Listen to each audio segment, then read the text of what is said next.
በትናንትናው ዕለት በስዊዘርላንድ የተጀመረው የመካከለኛው ምስራቅን ቀውስ ለአንዴና ለመጨረሻ ጊዜ ለመቋጨት የተደረገው ድርድር ምንም እንኳ በንግግሩ መካከል ችግር ተፈጥሮ ነበር ቢባልም ከዚያ በኋላ ግን ንግግሩ ቀጥለው ሁለቱም ወገኖች በአብዛኛው ጉዳይ ላይ ተስማምተዋል በሚል በሰፊው እየተዘገበ ይገኛል። እጅግ በጣም አስቸጋሪ የሆነውና አሁንም ቢሆን በቀላሉ ከስምምነት ይደረሳል ተብሎ የማይጠበቀው የሁለቱ ሀገራት ድርድር አሁንም ምናልባትም በሚቀጥሉት 60 ቀናት ውስጥ ሊጠናቀቅ ይችላል ተብሎ ተስፋ ተጥሎበታል።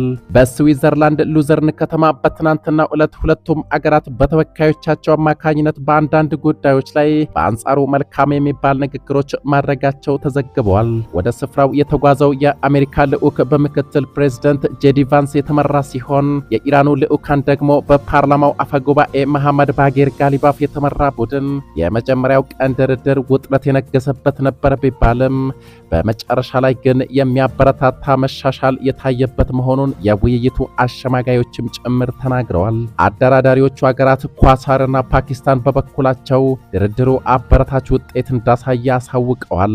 ከድርድሩ በኋላ በዛሬው ዕለት ኳታርና ፓኪስታን በጋራ ባወጡት መግለጫ በሚቀጥሉት 60 ቀናት ውስጥ የመጨረሻ ስምምነት ላይ ለመድረስ ከፍተኛ ደረጃ ላይ የሚገኝ ኮሚቴ ማቋቋማቸውን ይፋ አድርገው በዚህ ሳምንት ደግሞ የቴክኒክ ጉዳዮችን በተመለከተ ውይይቱ እንደሚቀጥል በመግለጫው ተመልክቷል።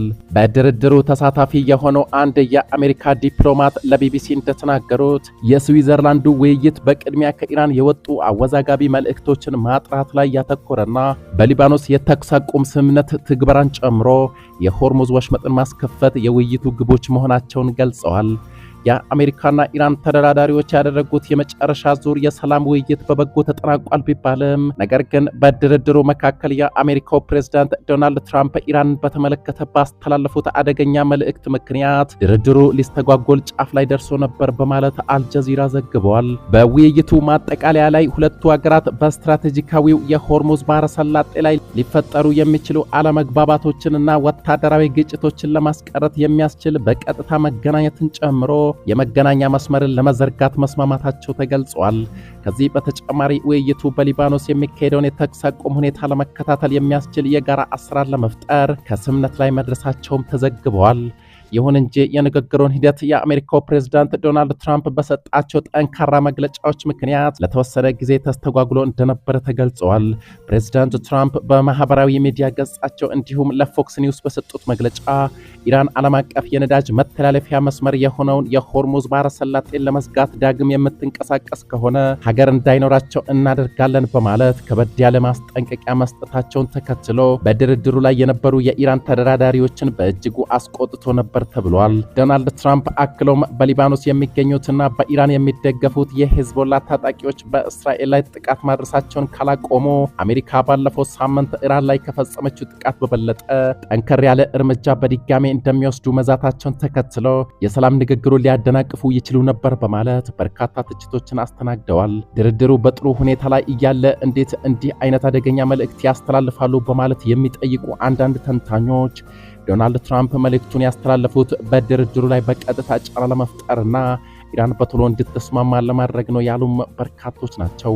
የዶናልድ ትራምፕ ማስፈራሪያ የታከለበት መግለጫን ተከትሎ የቴህራን ተወካዮች ድርድሩን ለቀው ከአዳራሹ ወጥቶ ነበር ቢባልም በኋላ ላይ ግን ወደ ንግግሩ መመለሳቸውንና አበረታች የሆነ ድርድር መደረጉ ተዘግበዋል። ያም ሆነ ይህ ግን ኢራን በበኩሏ የተዘጋጀው ጊዜያዊ ስምምነት እንዲተገበርና የተጣሉባት ማዕቀቦች እንዲነሱ ብትፈልግም ነገር ግን ዩራኒየም የመበልጸግ መብቷን አሳልፋ መስጠት እንደማትፈልግና ለአሜሪካ ዛቻ እጅ የማትሰጥ መሆኗን ማሳወቋ ይታወሳል። በስዊዘርላንድ የተጀመረው የከፍተኛ ባለስልጣናት ውይይት ለጊዜው ቢጠናቀቅም የሁለቱ ሀገራት የቴክኒክ ባለሙያዎች በቀጣዮቹ ቀናት ይበልጥ ውስብስብ በሆኑት የኒውክሌር መርሃ ግብርን በተመለከተ የተጣሉ ማዕቀቦችን ማንሳትና ሌሎች ቀሪ ጉዳዮች ዙሪያ የሚያደርጉትን ንግግር የሚቀጥሉ ይሆናል ተብሏል። ይህ በእንዲህ እንዳለ የኢራን የውጭ ጉዳይ ሚኒስትር አባስ አራክቺ ከስዊዘርላንዱ ድርድር በኋላ በነዳጅና በፔትሮኬሚካል የውጭ ንግድ ላይ የተጣለው እገዳ መነሳቱን ገለጹ። ከነዳጅና ከተፈጥሮ ጋዝ የሚገኘው የፔትሮኬሚካል የወጪ ንግድ ላይ የተጣለው ማዕቀብ ከመነሳቱ በተጨማሪ በኢራን የባህር መተላለፊያ ላይ የአሜሪካ ጦር ጥሎ የነበረው ክልከላ መነሳቱንም አራክቺ አክለዋል።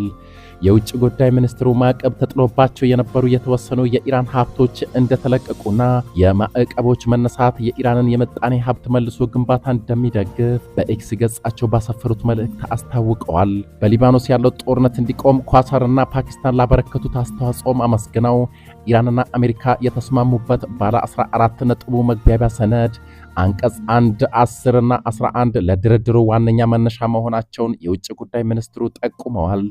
አንቀጽ 1 አሜሪካ ኢራንና አጋሮቻቸው ሊባኖስን ጨምሮ በሁሉም ግንባሮች በአፋጣኝና በዘላቂነት ተኩስ ማቆም አለባቸው ሲል፣ አንቀጽ 10 ዋሽንግተን ለነዳጅ ኤክስፖርትና ለፔትሮሊየም ምርቶች አስፈላጊውን ፈቃድ እንድትሰጥ እንዲሁም ባንክና መጓጓዣን ጨምሮ በሌሎች ዘርፎች ውሳኔው እንደሚተገበር ይገልጻል። አንቀጽ 11 ማዕቀብ የተጣለባቸው የኢራን ሀብቶች በጊዜ ሂደት ማዕቀቡ ሙሉ በሙሉ እንደሚነሳ ይጠቁማል። የአሜሪካው ምክትል ፕሬዝዳንት ጄዲ ቫንስ ከድርድሩ በኋላ ለጋዜጠኞች በሰጡት ምላሽ ከኢራን ጋር እስራኤልና ሊባኖስን በተመለከተ እንዲሁም ከኒውክሌር ጦር መሳሪያ አወጋገድ ጋር በተገናኘ ከፍተኛ መሻሻሎች ተመዝግቧል። ኢራን ዓለም አቀፍ አቶሚክ ኤጀንሲ ወደ አገሯ እንዲገባ ፈቅዳለች። ይህ ደግሞ ለአሜሪካ ትልቅ ድል ነው ሲሉ ተናግሯል። ምክትል ፕሬዝዳንቱ በሁለቱ ሀገራት መካከል የሚደረገው ድርድር በዋናነት የተመሰረተው እስራኤል የሄዝቦላ ታጣቂ ቡድን ዋነኛ ኢላማዬ ነው በማለት በሊባኖስ ውስጥ የምታደርገው ጥቃት በአስቸኳይ ማቆም ላይ እንደሆነና ይህም ቴህራን ፈጽሞ የማትደራደርበት ጉዳይ ስለመሆኑ አንዳች እንኳ ጥርጣሬ እንደሌለ ለመረዳት ይቻላል። ከሁለቱ አገራት ባሻገር መካከለኛው ምስራቅን ሲያምስ የቆየው ጦርነት በአሁኑ ድርድር እስከ ወዲያኛው ይቋጫል በሚል ብዙዎች ተስፋ ጥለውበታል።